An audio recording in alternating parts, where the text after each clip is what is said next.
नमस्कार साथियों। तो कैसे हैं आप लोग? उम्मीद है आप लोग अच्छे होंगे, मस्त होंगे और स्वस्थ होंगे। तो आज जो है हम आपको कराने वाले हैं पॉलिटिकल साइंस के दीर्घउत्तरीय प्रश्न, जो कि आपकी परीक्षाओं में ज्यादातर पूछे जाते हैं, और ये जो है हम उसका सेट बन करा रहे हैं।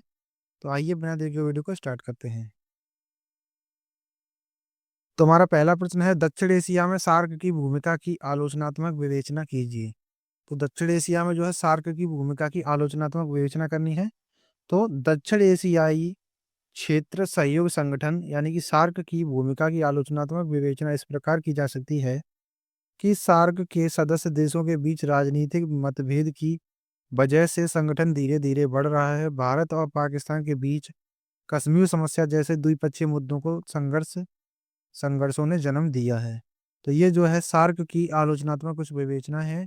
और अभी आगे है कि भारत के कुछ पड़ोसी देशों को डर है कि भारत उनके समाजों और राजनीति को प्रभावित करके उन पर हावी होने का इरादा रखता है। सार्क के सदस्य देशों को इस बात का उदाहरण लेना चाहिए कि किस तरह यूरोपीय संघ और आसियान अपने लक्ष्य में सफल हो रहे हैं। आर्थिक विकास तभी होगा जब वैश्वीकरण और क्षेत्रीय मदद इसमें शामिल होगी। यानी कि आसियान में जो है ऐसी आशंका बनी रहती है कुछ देशों में कि भारत कहीं जो है हम पर अपने सामाजिक इरादे ना थोप दे और ना राजनीतिक इरादे ना थोप दे, और कहीं हमारे देश पर हावी हो जाए और जो है हमारे देश पर कब्जा कर ले। तो इसी कारण जो है सार्क जो है अभी अच्छे से सफल नहीं हो पा रहा है।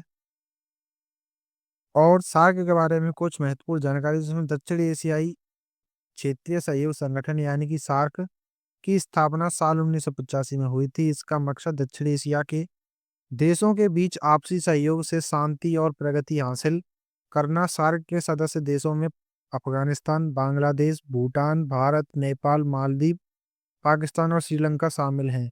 यानी कि इस समय जो है सार्क में जो है काफी सारे देश शामिल हैं। पाकिस्तान है, बांग्लादेश है, अफगानिस्तान है, श्रीलंका है, मालदीव है, नेपाल है, भारत है और भूटान है।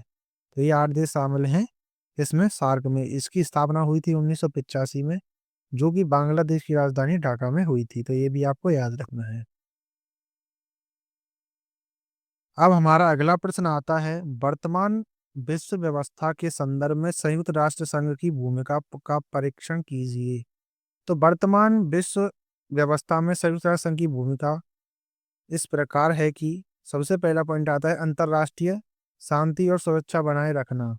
ये जो है उसका एक कार्य है। तो संयुक्त राष्ट्र शांति स्थापित करने के लिए संकटग्रस्त स्थलों पर मिशन भेजता है। यानी कि अगर किन्हीं देशों में जो है युद्ध छिड़ जाता है तो संयुक्त राष्ट्र संघ जो है इनको युद्ध को जो है कम करने के लिए वहां पर जो है अपनी शांति सेना को भेजकर जो है इनमें युद्ध को जो है स्थगित करवाता है, यानी कि युद्ध को जो है रुकवाता है।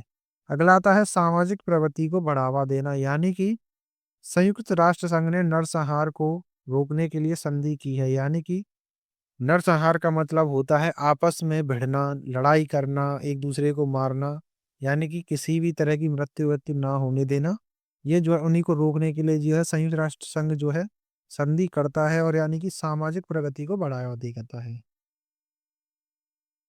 अगला पॉइंट आता है सार्वभौमिक मानव अधिकारों का समर्थन करना।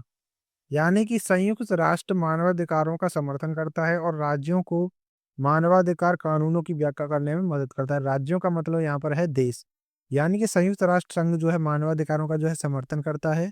यानी कि वो कहता है कि सभी मनुष्यों को जो है अपने अपने मानवाधिकार जो है उनको जो है मिलने चाहिए। और मानवाधिकार जो राज्य होते हैं, देश होते हैं, उनको जो है कानूनों को व्याख्या करने में भी मदद करता है। अगला आता है नफरत भरे भाषण के खिलाफ आवाज उठाना। यानी कि अगर कोई नेता नफरत भरे हुए भाषण करता है या देता है, जैसे कि आजकल हमारे देश में योगी जी और मोदी जी कुछ ज्यादा ही भाषण देने लगे हैं हिंदू मुस्लिम के खिलाफ, जो कि अच्छे नहीं है, क्योंकि इससे जो है आपस में आपसी आपसी टकराव आता है, और जिसके कारण जो है लोगों में दंगे फसाद होते हैं। लेकिन उस दंगे फसाद में कभी नेता कभी भी उसमें जो है नहीं भिड़ता, ना ही उसका कोई बेटा आएगा, ना कोई बेटी। मतलब ये कि वो जो है जनता को लड़वाते हैं सिर्फ और सिर्फ अपने सिंहासन के लिए, कि हम जो है बस अच्छे से यहाँ बने रहें, हमारी सरकार बनी रहे। लेकिन लोग जो है उसमें भड़क जाते हैं कि हिंदू मुस्लिम करके, और इन्होंने हमारे पहले मंदिर तोड़े थे तो अब जो है हम इनकी मस्जिदें तोड़ेंगे या वो करेंगे ये करेंगे। लेकिन इन सभी से जो है आपको दूर रहना है। इन सभी चीज़ों में पड़ गए तो आपकी ज़िंदगी बिल्कुल बर्बाद हो जाएगी। इसलिए आप सभी को जो है इन चीज़ों से दूर रहना है। तो अब चलते हैं हम अपने टॉपिक की ओर। तो संयुक्त राष्ट्र नफ़रत भरे भाषणों के खिलाफ आवाज़ उठाने का आह्वान करता है। या तो मैंने जो है अभी आपको ये समझा दिया है कि हमें जो है नफ़रत भरे हुए भाषण कभी भी नहीं देने चाहिए। अब आता है हमारा नाभिकीय हथियारों के प्रसार को रोकना। तो अंतर्राष्ट्रीय परमाणु ऊर्जा एजेंसी यानी आईएईए दुनिया के नाभिकीय निरीक्षक के रूप में काम करती है। नाभिकीय का मतलब होता है परमाणु हथियारों को जो है ये रोकती है, यानी कि नाभिकीय जो प्रसार हो रहा है उनको जो है रोकना इसका काम है। यानी कि कोई भी देश जो है परमाणु हथियार किसी देश पर नहीं छोड़ेगा। अगला आता है निशस्त्रीकरण, निरस्त्रीकरण हो गया के प्रयासों का समर्थन करना। ये जो है निशस्त्रीकरण है, तो इसमें निरस्त्रीकरण हो गया, लेकिन इसको करना है आपको निशस्त्रीकरण के प्रयासों का समर्थन करना।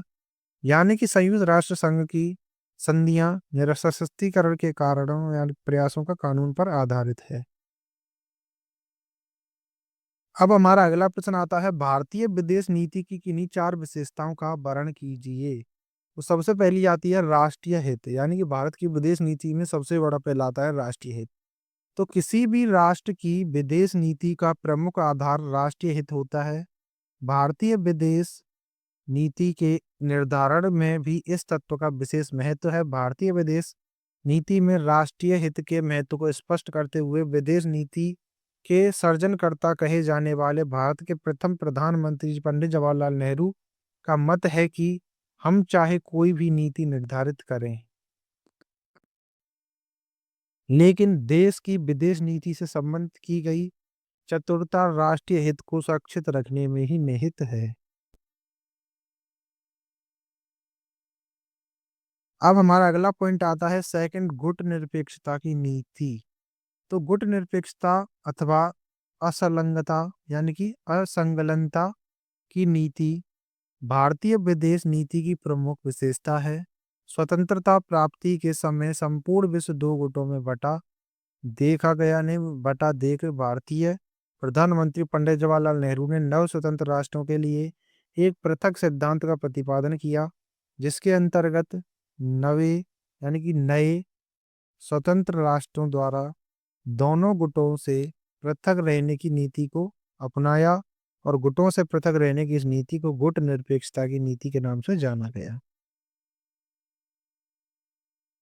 अब आता है हमारा अगला पंचशील, यानी कि भारत शांति का पुजारी है, इसलिए उसने विश्व शांति स्थापित करने की नीति अपनाई। 1954 ईस्वी में उसने पंचशील को अपनी विदेश नीति का अंग बनाया। पंचशील का सिद्धांत महात्मा बुद्ध के उन 5 सिद्धांतों पर आधारित है जो उन्होंने व्यक्तिगत आचरण के लिए निर्धारित किए थे। पंचशील के सिद्धांतों का सूत्रपात पंडित जवाहरलाल नेहरू ने व चीन के प्रधानमंत्री चाउ एन लाई के मध्य तिब्बत समझौते के समय पर हुआ था। यानी कि पंचशील समझौता एक ऐसा समझौता है जिसमें चीन और भारत में समझौते हुए 5 समझौते हुए और उसमें एक नारा भी लगा गया कि चीनी और हिंदू भाई-भाई, यानी चीनी हिंदी भाई-भाई। और ये जो पंचशील समझौता जो है 1954 में हुआ था, जो कि महात्मा बुद्ध के सिद्धांतों पर आधारित था, जो कि उन्होंने व्यक्तिगत आचरण के निर्धारित के लिए किए थे, यानी कि व्यक्ति को किस प्रकार जीवन जीना चाहिए। तो ये पंचशील समझौता भी जो है उन्हीं के सिद्धांतों पर आधारित था। अब अगला पॉइंट आता है निशस्त्रीकरण की में आस्था, यानी कि भारत हमेशा विश्व शांति का समर्थक रहा है, इसलिए भारत ने सदैव निशस्त्रीकरण की प्रक्रिया का समर्थन किया है। भारत का मत है कि विश्व शांति तभी स्थापित की जा सकती है जब भय और आतंक का वातावरण उत्पन्न करने वाली शस्त्रों की दौड़ से दूर रहा जाए और सभी राष्ट्र संयुक्त राष्ट्र संघ के प्रतिज्ञा पत्र का पूर्ण ईमानदारी एवं सच्चाई से पालन करें। यानी कि भारत का मानना है कि हमें जो है कभी भी शस्त्रों का प्रयोग नहीं करना चाहिए और हमें जो है इनसे अगर विश्व में शांति स्थापित करनी है तो अपने शस्त्रों को यानी कि बिल्कुल नष्ट कर देना चाहिए या उनको ऐसे रखना चाहिए कि जिनका कभी भी प्रयोग करने की आवश्यकता ना पड़े। तो इसीलिए जो है भारत जो है हमेशा से निशस्त्रीकरण में जो है आस्था रखता है। अब हमारा अगला प्रश्न आता है, जम्मू कश्मीर की समस्या के कारण क्या है? भारतीय सरकार इसे किस प्रकार से हल करने का प्रयास कर रही है? तो जम्मू कश्मीर की समस्या के कई कारण हैं, जिनमें सबसे पहला आता है ऐतिहासिक कारण। तो भारत और पाकिस्तान के बीच कश्मीर समस्या के लिए ऐतिहासिक कारण ज़्यादा जिम्मेदार होते हैं। यानी कि पहले कश्मीर को लेकर जो है भारत में जो है भारत और पाकिस्तान में कई बार युद्ध हो चुके हैं। जैसे कि 1999 में कारगिल युद्ध, 1965 में हुआ युद्ध, 1971 में बांग्लादेश का हुआ एक युद्ध।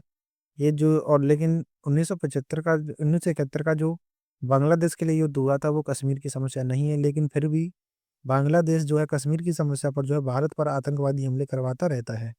अगला आता है ब्रिटिश नीतियां, यानी कि कश्मीर समस्या के लिए कुछ हद तक ब्रिटिश नीतियां भी जिम्मेदार हैं। अब हमारा अगला पॉइंट आता है सांप्रदायिकता, यानी सांप्रदायिकता कश्मीर समस्या का समाधान में प्रमुख बाधा है। और अगला आता है मानवाधिकारों का हनन, यानी कि विद्वानों के मुताबिक भारतीय सेना ने कश्मीरी नागरिकों के खिलाफ मानवाधिकारों का हनन किया है। और जम्मू की राजनीति ने राष्ट्रीय राजनीति पर हमेशा एक गहरा प्रभाव डाला है। और अब आते हैं कश्मीर की समस्या को हल करने के लिए किए गए निम्नलिखित प्रयास हैं, जिनमें सबसे पहले आता है कश्मीर के नागरिकों को सुरक्षा देना। यदि सोशल मीडिया और पाकिस्तानी टीवी पर रोक लगाना, देश विरोधी गतिविधियों पर कानूनी कार्रवाई करना, कश्मीर की जनता की भावनाओं को समझकर उन्हें भारतीय पक्ष का समर्थन दिलाना, सीमा सुरक्षा बलों को मजबूत करना, कश्मीर में वीरगति पाने वाले सैनिकों के परिवार को वहां की जमीन देना, देश के हर कोने से लोगों को कश्मीर में रहने, बसने और काम करने के लिए प्रोत्साहित करना, कश्मीर के वहाबी मदरसों और मस्जिदों पर रोक लगाना, यही सभी जो है कश्मीर के नागरिकों को जो सुरक्षा देकर जो है किया जा सकता है, और यही जो है कश्मीर की समस्या को हल कर सकते हैं। अब हमारा अगला प्रश्न आता है, भारत और पाकिस्तान के मध्य विवाद के क्या कारण हैं? इन्हें सुलझाने के लिए क्या उपाय किए जा सकते हैं? तो भारत और पाकिस्तान के बीच कई कारणों से विवाद है, जिनमें सबसे पहले आता है कश्मीर का विवाद। तो भारत और पाकिस्तान के बीच कश्मीर विवाद हमेशा से रहा है, और दोनों देश कई बार इस विवाद को लेकर युद्ध कर चुके हैं। तो एक युद्ध हुआ 1948 में, एक हुआ 1965 में, और एक हुआ 1999 में। ये भी आपको याद रखना है। और अब जो अगला पॉइंट आता है वो है सर क्रीक विवाद, यानी कि सर क्रीक विवाद भारत और पाकिस्तान के बीच विवादित पानी की एक 96 किलोमीटर लंबी पट्टी, यह पट्टी भारतीय राज्य गुजरात और पाकिस्तान के राज्य सिंध के बीच स्थित है। सर क्रीक विवाद का मतलब है सिंधु जल समझौता। अब अगला आता है आतंकवाद, यानी कि पाकिस्तान कश्मीर में आतंकवाद, अलगाववादी और उग्रवादी संगठनों को बढ़ावा देता है। पाकिस्तान इन संगठनों को प्रशिक्षण और वित्तीय सहायता देता है, जिसके कारण जो है भारत और पाकिस्तान में हमेशा विवाद बना रहता है। अब अगला पॉइंट आता है चीन पाक आर्थिक गलियारा, यानी कि यह आर्थिक कॉरिडोर चीन के जिम जियांग क्षेत्र के कासगर क्षेत्र को पाकिस्तान से के बलूचिस्तान राज्य में स्थित गवादर पत्तन से जोड़ता है। यह कॉरिडोर पाकिस्तान अधिकृत कश्मीर से होकर गुजरता है। तो ये सभी जो है भारत और पाकिस्तान के बीच मध्य के विवाद के कारण हैं। और अगला आता है सिंधु बेसिन या सिंधु जल समझौता 1960। तो भारत पाकिस्तान सीमा सिंधु बेसिन के पार, यानी कि बेसिन का मतलब जल समझौता, बनाई गई थी। इससे पाकिस्तान सबसे कम तटवर्ती क्षेत्र बन गया। इस वजह से दोनों देशों के बीच सिंचाई के उपायों को लेकर असहमति है। और अब आते हैं भारत और पाकिस्तान के बीच विवादों को सुलझाने के लिए इन मुद्दों पर काम किया जा सकता है। तो सबसे पहला आता है राजनयिक समझौते। तो भारत और पाकिस्तान के बीच कश्मीर के मुद्दे पर स्थायी शांति के लिए गंभीर राजनयिक समझौतों की जरूरत है। इन समझौतों में कश्मीर के लोकप्रिय नेताओं का समर्थन होना चाहिए। अगला पॉइंट आता है अंतर्राष्ट्रीय प्रयास, यानी कि भारत और पाकिस्तान के बीच के विवाद को सुलझाने के लिए अंतर्राष्ट्रीय प्रयास और बातचीत की जरूरत होनी है। तो ये भी जो है भारत और पाकिस्तान के बीच जो विवाद के कारण बने हुए हैं उनको जो है सुलझा सकता है। अगला आता है सिंधु जल समझौते के आधार पर काम करना। यानी कि सिंधु जल समझौते के तहत सिंधु आयोग बनाया गया है। इस आयोग का काम विवादों को सुलझाने के लिए परामर्श देना और संघर्ष को कम करना है। अब अगला पॉइंट आता है ऐतिहासिक और राजनीतिक मुद्दों पर ध्यान देना। यानी कि भारत और पाकिस्तान के बीच के संबंधों में ऐतिहासिक और राजनीतिक मुद्दों का अहम योगदान रहा है। भारत के विभाजन को इन देशों के रिश्ते का मूल कारण माना जाता है। अगला आता है सांप्रदायिकता को कम करना। यानी कि कश्मीर समस्या के समाधान में सांप्रदायिकता एक प्रमुख बाधा बनी हुई है और ये भी कम कर दी जाए तो भारत और पाकिस्तान के मध्य के जो विवाद हैं वो सुलझने लगेंगे। अब हमारा अगला प्रश्न आता है भारत के आर्थिक विकास में प्रथम और द्वितीय पंचवर्षीय योजना की भूमिका का वर्णन कीजिए। तो भारत के आर्थिक विकास में पहली पंचवर्षीय योजना की भूमिका इस प्रकार रही है जिसमें भारत में पंचवर्षीय योजनाओं की नींव रखने का काम पहली पंचवर्षीय योजना ने ही किया था। इस योजना में तीव्र विकास पर जोर दिया गया था। इस योजना का मकसद था कि देश खाद्यान्न में आत्मनिर्भर बने, मुद्रास्फीति पर नियंत्रण रहे और राष्ट्रीय आय बढ़ सके। तो ये जो है कुछ पहली पंचवर्षीय योजना के जो है मुख्य उद्देश्य थे जिनमें खाद्यान्न में आत्मनिर्भर बने, मुद्रास्फीति पर नियंत्रण रहे और राष्ट्रीय आय बढ़ सके। और इस योजना में सिंचाई, ऊर्जा, कृषि, यातायात, संचार, उद्योग और सामाजिक सेवा क्षेत्रों पर ध्यान दिया गया। इस योजना में कई बांधों का निर्माण किया गया जैसे कि भाखड़ा, हीराकुंड और दामोदर घाटी बांध। इस योजना के दौरान 5 भारतीय प्रौद्योगिकी संस्थानों यानी कि आईआईटी की स्थापना भी की गई। इस योजना के दौरान विश्वविद्यालय अनुदान आयोग यानी यूजीसी की स्थापना भी की गई। इस योजना के दौरान 5 इस्पात संयंत्रों के लिए अनुबंध पर हस्ताक्षर किए गए। यानी कि इसीलिए प्रथम जो पंचवर्षीय योजना थी वो काफी ज्यादा महत्वपूर्ण थी। इसमें जो सिंचाई पर, कृषि पर, ऊर्जा पर, यातायात, संचार पर और थोड़ा बहुत उद्योग पर, सामाजिक सेवा पर और यहाँ तक कि इसमें जो है कई सारे बांध बनाए गए जैसे कि भाखड़ा नांगल बांध और हीराकुंड बांध, दामोदर घाटी जो बांध था और आपके इसमें जो है आईआईटी खोले गए, यूजीएस खोले गए यानी कि विश्वविद्यालय। और इस योजना में जो 5 इस्पात संयंत्रों के लिए अनुबंध भी हस्ताक्षर किए गए। और पहली पंचवर्षीय योजना अप्रैल 1951 से मार्च 1956 तक की अवधि के लिए थी। इस योजना को भारत के पहले प्रधानमंत्री जवाहरलाल नेहरू ने संसद में पेश किया था। अब आता है कि भारत के आर्थिक विकास में दूसरी पंचवर्षीय योजना की मुख्य भूमिका या प्रमुख भूमिका रही है इस योजना में। इस योजना का मुख्य उद्देश्य 1956 से 1957 से यानी कि 1960 से और 1961 यानी कि यह पंचवर्षीय योजना जो है 1956 से 1961 तक चली थी के बीच जो है वास्तविक राष्ट्रीय आय में 25% की वृद्धि करना था। इस योजना में रोजगार के अवसरों को बढ़ाना, तीव्र औद्योगिक करण करना और आर्थिक असमानता को कम करना जैसे लक्ष्य रखे गए थे। यानी कि द्वितीय पंचीय वर्षीय योजना जो है 1956 से लेकर 1961 तक चली थी और इसमें जो है 25% राष्ट्रीय आय में जो है प्रतिशत जो वृद्धि करना था और इस योजना में जो है रोजगार के अवसरों को बढ़ाना, तीव्र औद्योगिकरण करना और इसमें जो है आर्थिक असमानताओं को कम करना जैसे कुछ लक्ष्य रखे गए थे। और इस योजना में उद्योग और परिवहन के विकास पर पहले की योजना की तुलना में ज्यादा जोर दिया गया। इस योजना में बुनियादी और पूंजीगत उद्योगों के प्रतिस्थापन की दिशा में काम किया गया। इस योजना के तहत भिलाई, दुर्गापुर और राउरकेला में हाइड्रो इलेक्ट्रिक पावर प्रोजेक्ट और 5 स्टील प्लांट लगाए गए। सोवियत संघ, ब्रिटेन और पश्चिमी जर्मनी की मदद से ये प्लांट लगाए गए थे। इस योजना के दौरान कोयले का उत्पादन भी बढ़ा था। तो ये जो है सभी द्वितीय पंचवर्षीय योजना के कारण थे यानी कि इनके इसके कारण जो है काफी ज्यादा भारत में सफलता हुई यानी कि भारत को जो है काफी ज्यादा आत्मनिर्भरता भी बढ़ी।